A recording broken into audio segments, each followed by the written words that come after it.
네, 크리스찬의 성장이라는 주제로 오늘이 세 번째 시간이 되겠습니다. 우리 제목을 크게 한번 같이 읽어볼까요? 시작. 스캔들이 성장을 방해합니다. 네, 아기가 태어나면 성장하죠. 우리 교회에도 보면 아기들이 태어나서 성장하는 걸 보면 정말 어, 굉장히 참 감동스럽고 참 기쁘죠. 그죠? 아이들이 태어나 성장한다는 것이. 네, 크리스찬도 마찬가지입니다. 크리스찬도 우리가 본 어게인 하게 되면 거듭나면 이제 성장을 해 가는 거죠. 어, 크리스찬으로 성장한다는 게 어느 정도 가치가 있는 거죠? 한번 생각해 보셨습니까? 이게 정말 어느 정도 가치가 있는 건가? 우리가 거듭나서 구원받는 것이 큰 일이죠. 우리가 구원받는 게 얼마나 큰 일입니까? 그러나 그것은 시작에 불과하고 성장이라는 것은 훨씬 더 큰 복과 보물이 이제 감추어져서 우리에게 주어지는 겁니다. 근데 아이가 태어나서 가만히 두면 성장을 잘 하나요? 예, 성장이 그렇게 잘 안 됩니다. 먹여야 하고 또 아프면 예, 또 치료해 줘야 되고 사랑해 줘야 되고 많은 손님과 사랑과 헌신이 필요하죠. 마찬가지로 크리스찬이 성장하는데도 이런 수고가 필요하고 관심이 필요하다는 겁니다. 잘못하면 아이들도 무슨 영양실조에 걸린다든지 또 병에 걸린다든지 이렇게 되면 성장을 못 하잖아요. 굉장히 그건 심각한 문제죠. 빨리 문제를 풀어줘서 아이가 성장하도록 도와줘야 됩니다. 마찬가지로 영적으로 크리스찬들도 태어나서 이제 거듭났는데 뭔가에 막히거나 뭔가 병들면 성장을 못하고 멈춰버립니다. 그러면 잘못하면 그냥 평생 그렇게 갈 수도 있어요. 굉장히 심각한 문제죠. 근데 오늘 제목이 우리한테 시사하는 바와 같이 우리 영적 성장, 크리스찬의 성장을 방해하는 것이 있습니다. 많아요. 그걸 잘 알아야 됩니다. 그 중에 굉장히 중요한 것 한 가지를 오늘 우리가 보고자 합니다. 어, 자, 오늘 읽은 본문을 보시면 어떤 내용이냐면 예수님께서 사역 후반기에 예수님의 3년 사역 후반기에 이제 예수님이 제자들을 데리고 갈릴리로부터 예루살렘으로 올라가시는 여정이에요. 올라가는 길에서 제자들을 가르치는 내용이 나옵니다. 그게 누가복음에 이제 상당히 자세히 나와 있는데 그 중에 한 부분이에요. 그러니까 제자들에게 가르치신 건데 1절을 우리 한번 읽어볼까요? 시작. 예수께서 제자들에게 이르시되 실족하게 하는 것이 없을 수는 없으나 그렇게 하게 하는 자에게는 화로다. 자, 그러니까 제자들에게 제자도를 가르치시면서 제자는 이래야 된다. 제자는 이렇게 행동해야 되고 이런 식으로 뭘 갖춰야 되고 제자 양육을 하시면서 제자들에게 꼭 필요한 걸 가르쳐 주시는 건데요. 그 중에 이제 뭐라고 말씀하셨습니까? 실족이라는 문제에 대해서 얘기를 하셨습니다. 여기서 실족하게 하는 것이라는 게 그 헬라어 성경에 보면 이게 명사예요. 한 단어입니다. 한 단어인데 이따가 제가 말씀을 드리고 이게 풀어놓은 겁니다. 한글 성경에는 실족하게 하는 것이라고 풀어놨죠. 이 무슨 말인 것 같습니까? 실족하게 한다. 영어는 이번에는 제가 NIV를 썼습니다. 우리 교회가 ESV를 쓰는데 여기는 이제 NIV로 표시를 했죠. Things that cause people to stumble이라고 그랬습니다. 사람들을 넘어지게 하는 것이라는 표현이죠. 이건 사람들로 하여금 죄를 짓게 하기, 사람을 넘어지게 하기라는 뜻입니다. 사람을 그렇게 실족시킨단 말이죠. 그러니까 예를 들어 보죠. 여기 A라는 사람이 자기 친구를 도박의 세계로 유혹해서 끌어들였다. 그러면 A가 자기 친구를 실족하게 하는 게 맞습니까? 맞죠? 야, 너 도박 재밌어? 같이 해봐. 근데 끌려 들어가면 어떻게 돼요? 어이, 무섭죠. 실족합니다. 죄를 짓게 되고 잘못하면 인생이 파탄납니다. 또 어떤 미혼의 청년 B가 자기 걸프렌드를 유혹해서 성적인 관계를 맺는다고 하면 어떻습니까? 이거 실족하게 하는 게 맞습니까? 실족하게 하는 겁니다. 죄를 짓게 하는 겁니다. 근데 사람을 실족하게 하는 일은 굉장히 광범위하게 일어납니다. 광범위하게요. 자, 집에서 아이들이 뭔가를 잘못했을 때 부모님이 어떻게 합니까, 보통? 예, 이제 꾸중도 하고 뭐 고쳐주고 하는데 보면 부모님이 화를 이기지 못해서 그냥 말을 좀 세게 할 경우도 있죠. 뭐 부모님들이 실수도 하지 않습니까? 근데 좀 이게 지나쳐서 막 화를 폭발한다든지 또 그냥 바로 그냥 막 애를 때린다든지 이렇게 되면 아이가 어떻게 되죠? 상처를 받나요? 상처 받습니다. 뭐 아이에 따라 이것도 달라요. 상처를 많이 받는 아이도 있고 또 적게 받는 아이도 있지만 근데 이런 일이 계속 반복되면 몇 번 반복되면요. 그 아이는 어떻게 될까요? 실족할까요? 실족합니다. 그래서 실족하게 되면 이 아이가 자라서 어른이 되면 어떤 문제를 안고 있을까요? 어른, 권위, 아버지 이런 말을 들으면 싫어합니다. 어른들의 권위를 굉장히 꺼려해요. 저는 이런 청년들을 많이 만났습니다. 제가 청년 사역을 오래 했기 때문에 청년들하고 얘기하고 상담하고 하다 보면 어, 특히 아버지의 권위에 대해서 상처가 있어서 그 어른의 권위를 굉장히 싫어하는 청년들을 제가 여러 사람을 만났어요. 그러니까 그 청년들은 실족한 상태에 있는 거죠. 이와 같이 세상에서 가장 안전한 장소가 되어야 할 가정에서도 실족이 일어나요. 형제 자매 사이에 부모와 자녀 사이에 실족하는 일과 실족시키는 일들이 일어납니다. 자, 그럼 교회 안에서는 실족이 일어납니까? 예. 교회 안에서도 실족이 일어납니다. 네.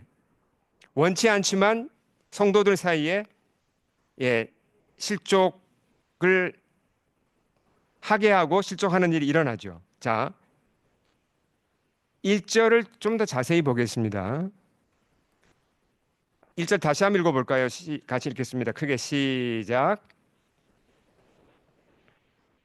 실족하게 하는 것이 없을 수는 없으나 그렇게 하게 하는 자에게는 화로다. 자, 1절을 우리가 좀 더 구체적으로 이해를 하기 위해서는 좀 단어를 좀 주의해서 봐야 되는데요. 실족하게 하는 것이란 단어가 하나의 명사라 그랬죠. 이게 이제 헬라어를 이게 어쩔 수 없이 제가 언급을 하는데 뭐 기억하실 필요는 없습니다. 근데 그냥 꼭 필요한 것만 이제 아시면 되는데 실족하게 하는 것이란 단어가 헬라어 성경에 보면 스캔달론이라는 단어로 되어 있습니다. 스캔달론. 스캔달론 이따가 이게 이제 영어하고 이어지는 걸 보시면 이해가 되실 텐데요. 스캔달론이란 단어는 본래 뜻이 뭐냐면 트랩이란 뜻이에요. 트랩. 덫. 예. 아니면 스네어. 트랩하고 스네어가 어떻게 비슷한데 좀 차이가 있죠. 스네어는 올가미 같은 거고 좀 작은 덫이고 트랩은 좀 더 큰 덫이죠. 그러니까 동물을 잡을 때 사냥꾼들이 쓰고 심지어 전쟁에서도 상대방 적군을 잡기 위해서 트랩을 씁니다. 그렇죠? 그 트랩, 덫을 가리키는 단어가 스칸달론입니다. 그게 실족하게 하는 것으로 번역됐어요. 자, 잘 따라오시기 바랍니다. 그래서 스칸달론이란 헬라어 단어가 중세 영어로 들어오면서 스캔달이란 단어가 됐어요. 스캔들. 예. 스캔들. 스캔들은 무슨 말인지 아시죠, 여러분? 스캔들. 그렇죠? 예. 어, 그러니까 덫이란 단어, 트랩이란 단어에 우리가 좀 주목을 하겠습니다. 트랩. 그러니까 트랩이란 단어를 넣어서 1절을 읽으면 다시 이렇게 됩니다. 예수께서 제자들에게 이르시되 덫에 빠지는 일이 없을 수는 없으나 그렇게 하는 자에게는 화로다. 그렇게 읽을 수가 있죠. 덫에 빠지는 일이 일어난다는 말입니다. 예. 어, 세상에 덫이 많이 있나요? 많죠. 우리가 쉽게 아는 덫 중에 어떤 게 있습니까? 뭐 알코올나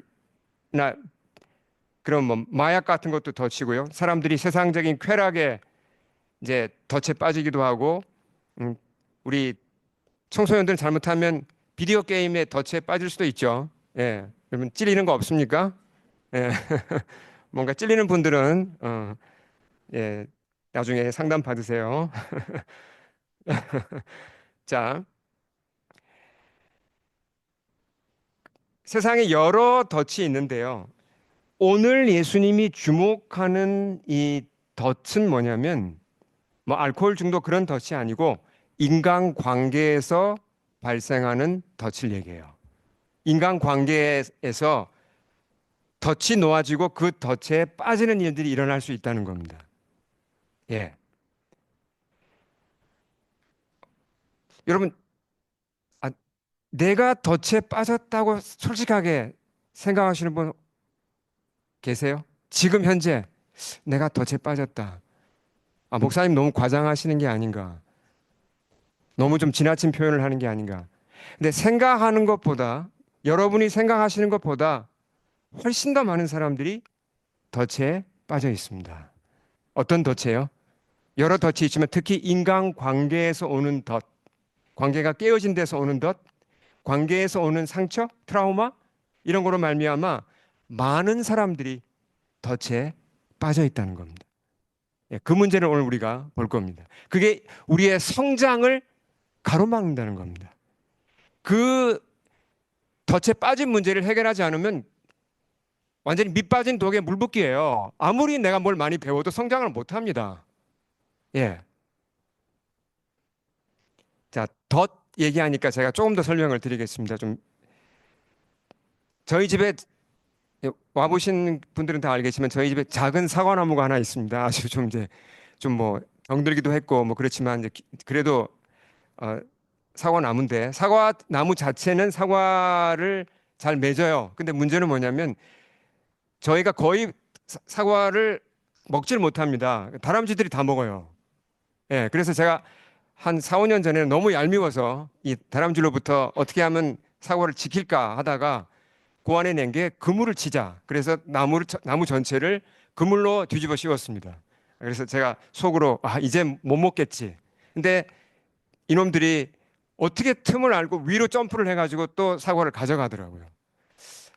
그래서 그 이후로는 제가 그물도 안 치고 있습니다. 그냥 동네 다람쥐들에게 사과를 제가 봉사하고 있는데요. 지금은 그때 그물을 쳤을 때 어떤 일이 일어나냐면 마당을 나가는데 갑자기 다람쥐보다 훨씬 덩치가 큰 동물 하나가 꿈틀하고 움직이는 거예요. 보니까 토끼가 흰꼬리 토끼가 제가 친 그 그물에 걸려 있었습니다. 그러니까 저를 보고 이제 얘가 놀래가지고 도망가려고 그러잖아요. 근데 발이 그물에 얽혀 있으니까 이게 스네어, 올무 역할을 하잖아요. 움직이니까 더 감기죠. 이제는 목까지 막 조이고 이렇게 된 거예요. 꼼짝 못하게. 급하게 집으로 들어가서 제가 가위를 가지고 나와서 그물을 잘랐습니다. 겨우 이제 구해줬거든요. 이게 덫이에요. 예, 덫은 한번 걸리면요. 사실 못 빠져나갑니다. 웬만해서는. 올무에 걸린 토끼처럼 수많은 사람들이 깨어진 인간 관계로 인해서 올무에 걸려 있습니다. 어, 교회에 다니는 사람 중에도 여전히 이런 올무에 걸려서 고통을 당하면서 성장을 못해요. 이게 제 얘기가 아니라 근거 있는 얘기입니다. 어, 한 1, 2년 전에 저희가 교회에서 이 책을 다룬 적이 있죠. 수요 성경 공부 때 다룬 책이 있죠. 폭풍 속의 가정이라는 책인데요. 책의 저자가 러셀 무어라는 분인데 이분이 윤리학자이면서 신학자세요. 그리고 5 아이를 키웠습니다. 본인의 아이가 3명이었고 입양한 아이를 2명 모두 아들이었어요. 이 5명을 키우면서 실제로 겪었고 여러 어려움을 겪었고 또 윤리학과 신학을 정말 잘 아시는 분이 쓴 아주 빼어난 책입니다. 근데 이 책에서 무슨 얘기를 하는가? 미국의 크리스찬 가정들, 그러니까 교회 다니는 가정들 중에도 여전히 많은 사람들이 깨어진 관계 때문에 덫에 걸려 있다는 겁니다. 예. 덫에 걸려 있으면 어떤 현상이 일어날까요? 내가 덫에 걸렸다는 걸 어떻게 알죠? 이게 영적인 거니까 보이지는 않잖아요. 근데 덫에 걸린 사람들의 특징 첫째는 분노입니다. 분노. 너무 그러니까 쉽게 내요. 화를 낼 일이 아닌데도 화를 내고 그냥 가볍게 화를 낼 일에는 크게 화를 내고 이거 화가 컨트롤이 잘 안 됩니다. 그러면 그런 일이 있다 그러면 내 속에 이게 문제가 있는 거고 내가 덫에 걸려 있다는 겁니다. 또 미움. 미움도 이게 되게 심각한 이제 증세고요.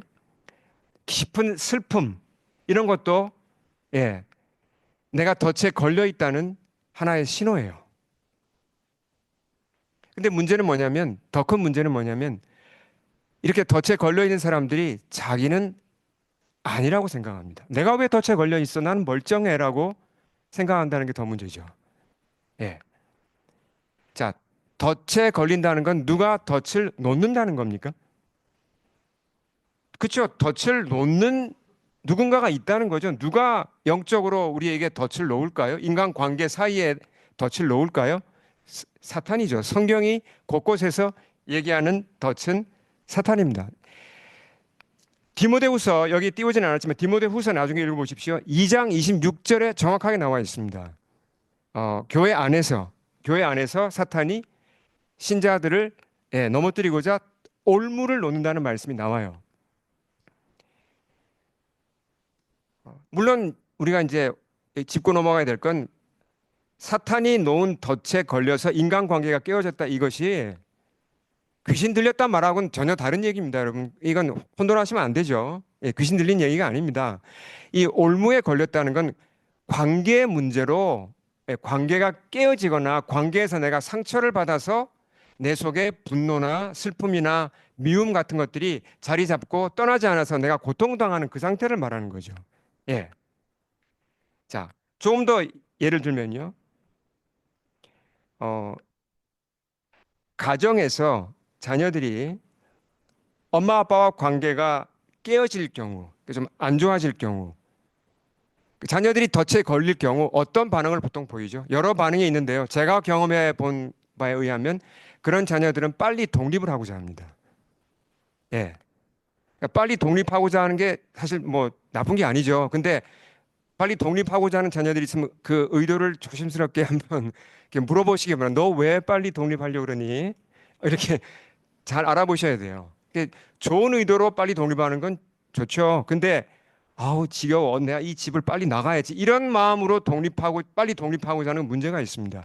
집을 빨리 떠난다고 독립하고 그래서 따로 산다고 그 자녀의 문제가 해결됩니까? 해결이 안 됩니다. 왜요? 덫에서 빠져나올 수 없기 때문이죠. 집만 떠난다고 해결되는 게 아닙니다. 교회에서 성도들 사이에 관계가 상하거나 금이 갈 수 있죠. 뭐 우리 교회는 뭐 너무 우애가 좋아 이런 뭐 문제가 없어 그거는 사실 있을 수 없는 얘기입니다. 천국 가서 해야 될 얘기고요. 어느 교회나 성도가 모이면 관계에는 문제가 생기게 되어 있습니다. 근데 어떤 관계 문제를 겪을 때 보통 우리가 어떻게 해결을 합니까? 내가 어떤 분과 뭔가 부딪혔다, 뭔가 갈등이 있다. 그럼 보통 어떤 반응을 보이죠? 뭐부터 찾죠? 누가 옳고 누가 그른가를 보통 따집니다. 이 일에 있어서 내가 옳았어. 아니면 저 집사님이 옳았어. 누가 얼마만큼 옳았냐. 그러니까 옳고 그름을 우리는 보통 따집니다. 그렇잖아요. 이걸 따지지 말라는 얘기가 아닙니다. 근데 그렇게 옳고 그름만 따진다고 문제가 해결될까요? 안 됩니다. 왜 해결이 안 되죠?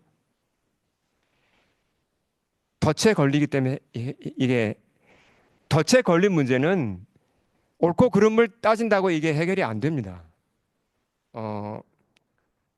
그러니까 옳고 그름을 가리기 이전에 더 중요한 게 뭐냐면 반드시 여러분 점검해 보셔야 되는 게 뭐냐면 내가 혹시 사탄의 덫에 지금 걸린 게 아닌가를 점검해 보셔야 돼요. 그래서 기도해 봐야 된다는 겁니다. 하나님 앞에 나아가서 하나님, 제가 혹시 사탄의 덫에 걸린 건 아닌가요? 알려주세요. 이 기도를 꼭 해야 됩니다.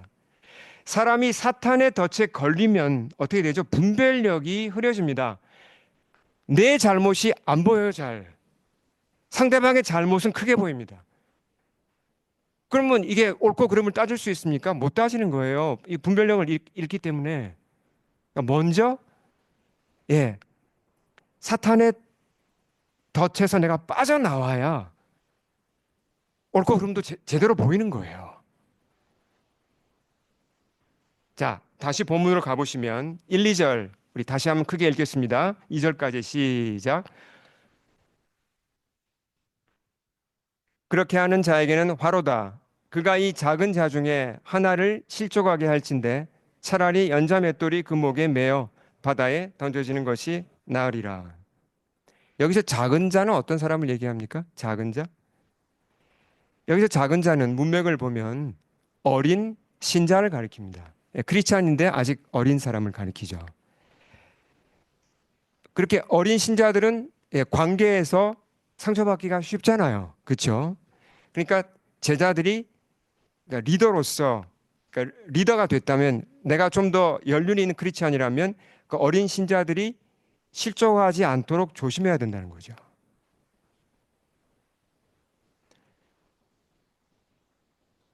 물론 이 말씀이 무슨 저주의 말씀이거나 뭐 그런 얘기는 전혀 아닙니다. 이걸 오해하시면 안 됩니다. 혹시 내가 실수로 또 뭐 원하든 원치 않았던 내가 어린 신자를 나 때문에 그분이 실족했다고 해서 내가 뭐 하나님께 용서를 못 받고 이런 건 전혀 아니죠. 회개하면 됩니다. 내 문제를 찾고 회개하면 되는 거죠. 자, 좀 더 깊이 들어가 보겠습니다. 그럼 이런 굉장히 중요한 질문이 나옵니다. 잘 들어보십시오. 그러니까 어떤 사람이 다른 사람을 실족하게 할까요? 다른 사람을 실족하게 만드는 사람, 그 사람은 어떤 사람일까요? 날 때부터 좀 악이 좀 강한 사람인가요? 날 때부터 성격이 좀 톡톡해가지고 상처를 잘 주는 그런 사람인가요? 아닙니다.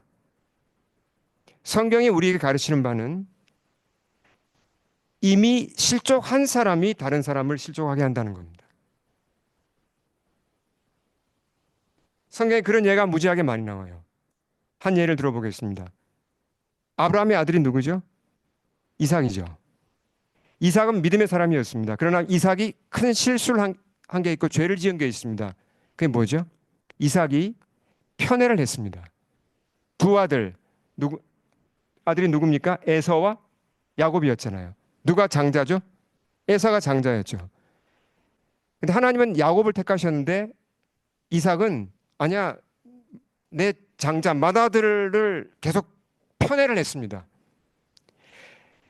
아버지가 편애를 하니까 야곱 편에서 볼 때는 어떻게 됐죠? 상처를 받았어요. 야곱이 실족을 해요. 덫에 걸립니다. 아버지의 죄 때문에 큰 상처를 받죠. 야곱이 성인이 됩니다. 12아들이 태어나잖아요. 그럼 자기는 편애하면 돼요, 안 돼요? 자기 아이들을 편애하면 안 되죠. 자기가 그런 상처를 받았는데, 근데 야곱은 편애를 했습니까? 했습니다. 누구를 편애했죠? 요셉. 11번째 아들 요셉을 그것도 극도로 편애했습니다. 그 바람에 10명의 형들이 다 실족해요. 누구의 죄 때문에? 아버지의 죄 때문에. 야곱은 자기 아버지의 죄 때문에 넘어졌잖아요. 실족했잖아요. 그게 그 실족한 문제가 해결이 안 되니까 치료를 못 받으니까 그 덫에 여전히 걸려 있으니까 똑같이 자기도 편애해서 실족을 시킵니다. 이미 실족한 자가 다른 사람을 실족시키는 거예요. 예.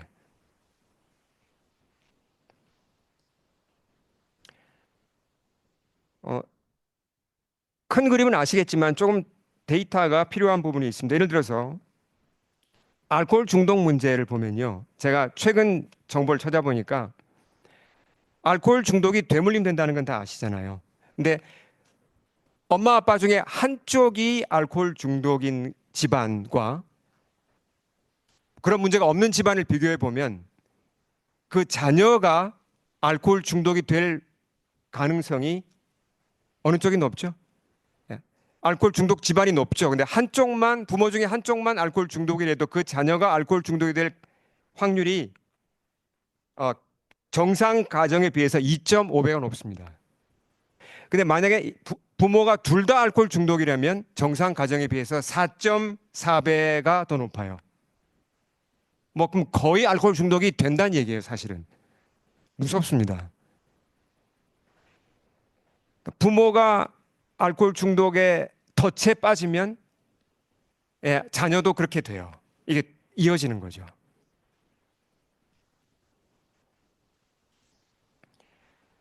그리고 캐나다 그 디파트먼트 오브 저스티스 캐나다에서 나온 보고서를 보니까 폭력적인 아버지와 함께 자란 아이들이 성인이 되어서 폭력적인 행동을 보일 가능성이 높은데 정상적인 가정에 비해서 얼마나 높냐면 3배 내지 4배가 높습니다.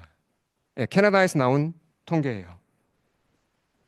자, 그러니까 우리가 여기서 정리를 해보면 어떻습니까? 내가 만약에 실족한 상태라면, 내가 관계가 깨어져서 내가 실족한 상태라면 나도 모르게 어떻게 된다는 얘기죠?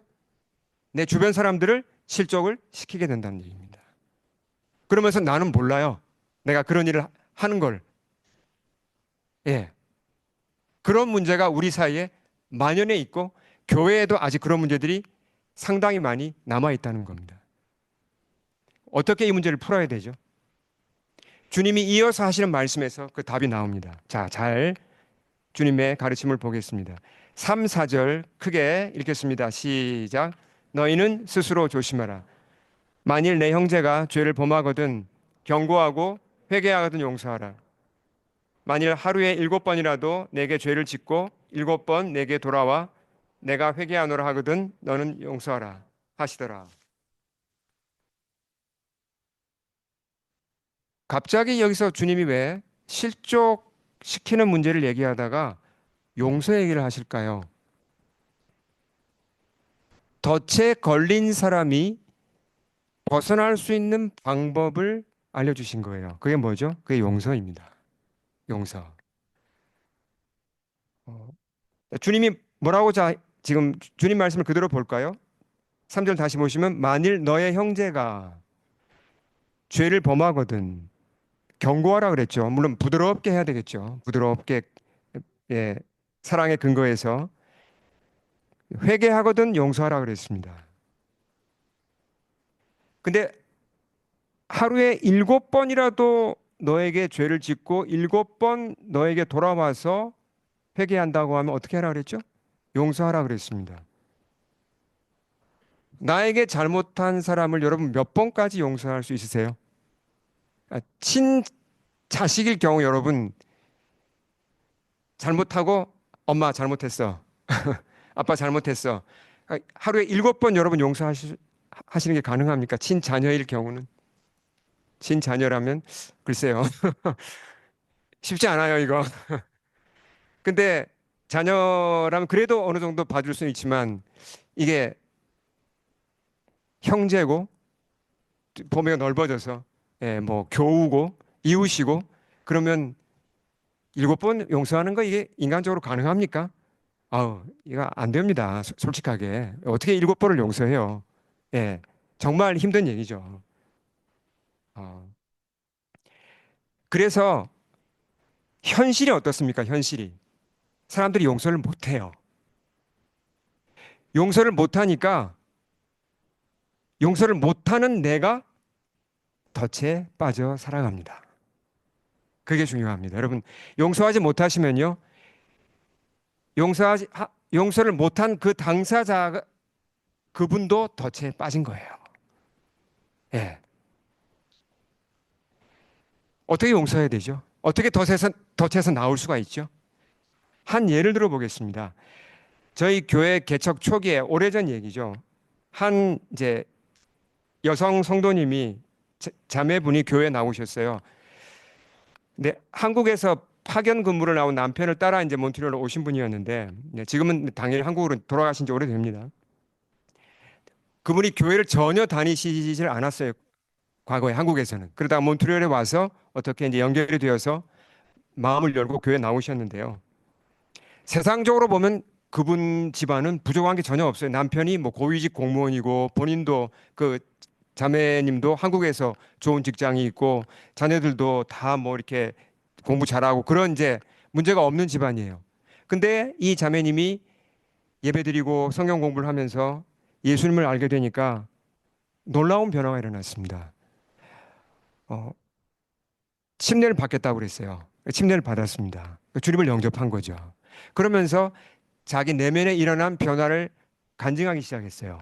어떤 얘기를 했냐면 자기가 그전까지는 다 남편 탓, 아이들 탓을 많이 했대요. 그리고 그렇게 말로 상처를 많이 줬다고 했습니다. 그걸 오픈해서 얘기한 것도 사실 쉬운 게 아니죠. 겉으로 볼 때는 굉장히 그 아주 뭐 나이스한 집안이었어요. 근데 실제로는 그런 아픔들이 있었던 거죠. 근데 예수님 만나고 나서 보니까 자기가 집안에서 제일 문제라는 걸 깨달은 겁니다. 예, 자기가 남편한테 상처를 주고 자기가 아이들한테 상처를 말로서 준 걸 깨닫고 용서를 빈 거예요. 남편과 아이들에게. 그러면서 놀라운 회복이 일어나기 시작한 거였어요. 네. 자, 어떻게 그런 용서가 그 집안에 일어날 수 있었죠? 그 자매님이 먼저 예수님의 용서를 체험한 겁니다. 이게 열쇠죠. 그러니까 우리가 다른 사람 용서하는 거 인간적으로는 못합니다. 먼저 예수님이 주시는 용서를 받아야 다른 사람 용서가 가능해요. 좀 더 자세히 말하면 예수님께 내가 용서를 경험한 만큼 내가 다른 사람을 용서할 수 있어요. 용서는 내 힘으로 되는 게 아닙니다. 내가 받은 용서가 예수님께 받은 용서가 얼마나 깊은지를 내가 더 체험하고 또 체험하고 더 깊이 체험하면 할수록 다른 사람을 용서할 수 있는 힘이 생긴다는 겁니다. 예. 주기도문을 우리가 예사로 보면 안 됩니다. 주기도문 다 우리 외우시잖아요. 3절 읽어볼까요? 3절이 아니라 네. 자, 마태복음 네. 마태복음 6장 12절 같이 읽겠습니다. 시작. 우리가 우리에게 죄 지은 자를 사하여 준 것 같이 우리 죄를 사하여 주옵시고. 왜 예수님이 여기서 나의 죄 용서받는 것을 내가 다른 사람 죄 용서하는 것과 연결을 지었습니까? 이게 실제로 연결이 되어 있기 때문이에요. 만약에 내가 어떤 사람을 용서 못 하잖아요, 여러분. 만약에 저 사람만은 내가 용서 못 하겠다. 그러면 그럼 뭘 얘기하는 겁니까? 나는 덫에 걸려 있는 겁니다, 여전히. 예. 덫에서 나오셔야 돼요. 그리고 예수님이 나에게 주신 그 용서를 내가 다 모르고 있다는 겁니다, 아직. 그 용서가 얼마나 큰지, 그 용서의 높이와 넓이와 길이를 내가 아직 다 모르고 있다는 거예요. 그걸 아셔야 돼요. 그래야 힘을 받을 수 있다는 겁니다. 용서할 힘을 받아야 용서를 하죠. 내 힘으로 용서 못 합니다.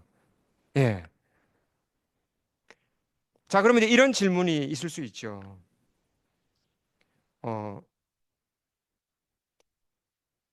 3절에서 주님이 뭐라고 그랬습니까? 만일 너의 형제가 죄를 범하거든 경고해서 회개하거든 용서하라 그랬습니다. 근데 회개 안 하면 그럼 용서 안 해도 되나요? 자꾸 핑계를 우리가 이제 댈 수 있죠. 아, 주님 저 용서하고 싶은데요. 저 사람 보니까 회개한 표정이 아닙니다, 주님. 아, 때가 아니에요. 이렇게 보통 합리화 우리가 할 수 있잖아요. 근데 그렇게 하면 누가 손해입니까? 가장 손해보는 사람은 바로 나입니다.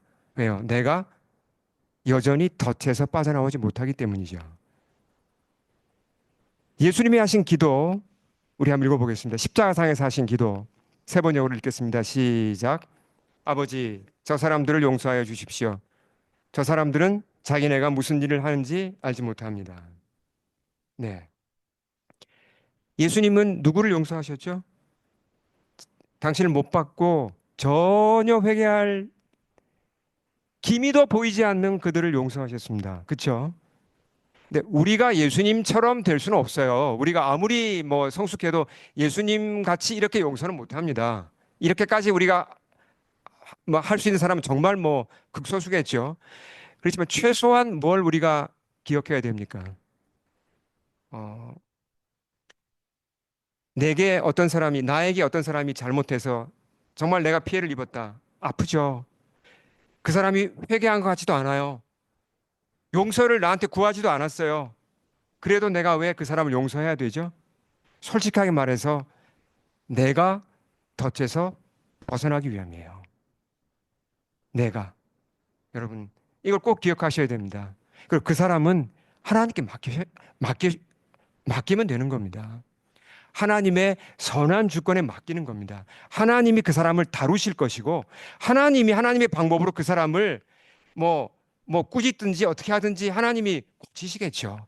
하나님의 주권에 이게 맡기고 나는 용서하고 떠나보내야 돼요. 그래야 내가 덫에서 벗어날 수 있습니다. 안 그러면 사탄한테 계속 속아요. 미움을 놓지를 못합니다. 예. 그러면 계속 묶여 살아야 된다는 거죠. 주님이 우리에게 그걸 원치 않습니다. 그래서 우리에게 필요한 게 뭡니까? 믿음이 필요한 겁니다. 오늘 우리가 읽지는 않았지만 시간 관계상 3절, 4절 바로 뒤에 나오는 말씀이 그래서 믿음 얘기를 하시는 거예요, 주님이. 그 유명한 뽕나무 말씀도 하시고 겨자씨하나 할 만한 믿음 얘기를 하시는 거예요. 예. 자, 마지막 한 포인트를 예, 제가 정리해서 말씀드리겠습니다. 다시 실족이라는 단어로 돌아가겠습니다. 1절을 읽을 때 여러분 성경에다가 노트를 꼭 해두시기 바랍니다. 실족하는 것 옆에 트랩이라고 써놓으시기 바랍니다. 덫에 걸리게 하다죠. 덫에 걸리게 하다. 이게 죄를 짓게 하는 겁니다. 넘어지게 하는 겁니다. 근데 이 단어가 나중에 영어로 들어와서 뭐가 됐다 그랬죠? 스캔들이 됐습니다. 스캔들. 참 이게 미묘하게 연결이 되었듯이. 자, 우리가 욕심에 이끌려서 죄를 범하면 영적으로 볼 때 내가 스캔들을 일으킨 거라고 할 수 있습니까? 추문을 일으킨 거라고 할 수 있습니까? 제가 만약에 탐심에 이끌려서 제가 뭔가 하나님 보시기에 잘못을 했어요. 그럼 이게 뭐 주그날드 몽이알이나 몬트리올 가제트 같은 그런 대중 신문에 나오진 않아요. 그런데 스캔들 많이 보도되잖아요. 그런 신문에 보도될 스캔들은 아닙니다. 근데 하나님께는 스캔들이 맞습니까? 하나님 나라에는 추문이 맞나요? 맞아요. 여러분, 우리는 솔직하게 우리의 모든 과거를 다 드러낸다면 하나님 앞에 모두 다 스캔들을 일으킨 사람들 맞습니까? 맞죠. 저는 생각하면 참 깜짝 놀랄 때가 있습니다. 제가 목회자지만 물론 제가 뭐 무슨 신문에 날 만한 그런 스캔들을 일으킨 건 없습니다. 그렇지만 하나님 앞에서는 크고 작은 죄를 많이 범했죠. 만일 그 죄가 낱낱이 다 공개된다면 얼마나 이게 스캔들인가. 예, 우리 모두 그런 사람들입니다. 스캔들을 범한 사람들이에요. 근데 이거 어떻게 할 겁니까? 이게 어떻게 지워지죠? 주님은 우리의 모든 행동과 말을 다 기록해 놓으셨다 그랬잖아요. 근데 우리의 이 스캔들을 지우기 위해 주님이 하신 게 뭡니까? 십자가에서 보혈을 흘리신 거죠. 주님의 보혈로 우리 모든 스캔들을 다 지워주신 겁니다.